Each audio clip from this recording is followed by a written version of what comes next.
take responsibility. You want this government to get out of debt? Then you get out of debt personally.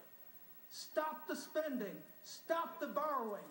Stop overconsumption, buying things that you don't need with money that you don't have. That's robbing you and your family of a future. It's robbing this country out of jobs.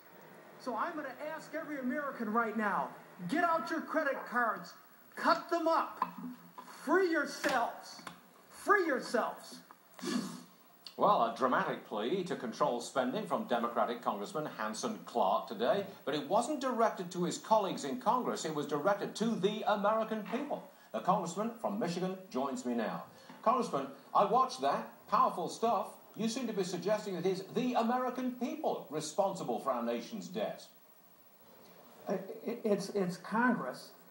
Congress needs right now to cut the real debt that's burdening people. It's not necessarily the federal debt, but it's mortgages, it's student loans, it's credit card debt. That's what's crushing the American public.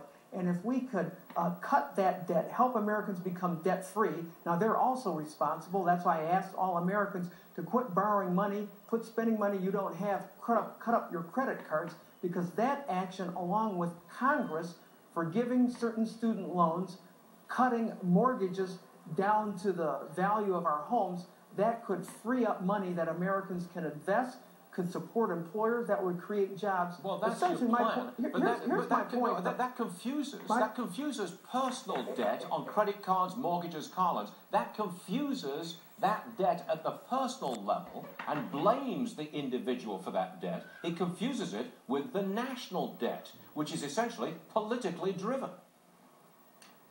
No. In order for our economy to turn around, if we want to create jobs, we've got to free people's money up. And right now, people don't have jobs, and if they have jobs, they're paying out all their money to creditors. And Congress is responsible and lacks regulation that allowed financial institutions to put people in a lot of this debt, especially with these adjustable rate mortgages. So I'm saying, Congress, you take action right now and help cut the most important debt, which is reducing mortgage debt, and also the student loans are being paid to the government. The government can cut student loans as a tax.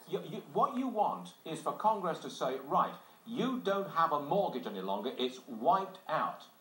Then the banks take the loss, the government takes the loss? No, I'm not saying that we wipe out the mortgages, but my point is this. I'm trying to work something out with the members of Congress that as we work to avoid a government default, I also want us to work to make sure Americans don't continue to default on their own debt. You see, this country is only strong not because of the government, but because of the American people being strong. But do you think we spend too much? We've got to be responsible how we spend our tax dollars. We have to make sure that the American people have money to invest in our economy. That's how you make the country strong. Are we irresponsible with our own personal money? Are we? Real fast, Congressman. We have to do both. Stop borrowing, only pay cash, spend within your means, and the government has to do the same, and the government should also help Americans get out of debt. That's the main debt. That's how we liberate our economy. That resonates. Congressman Hanson Clark, Democrat, Michigan. Thanks for joining us, sir. Thank you very much. Thank you.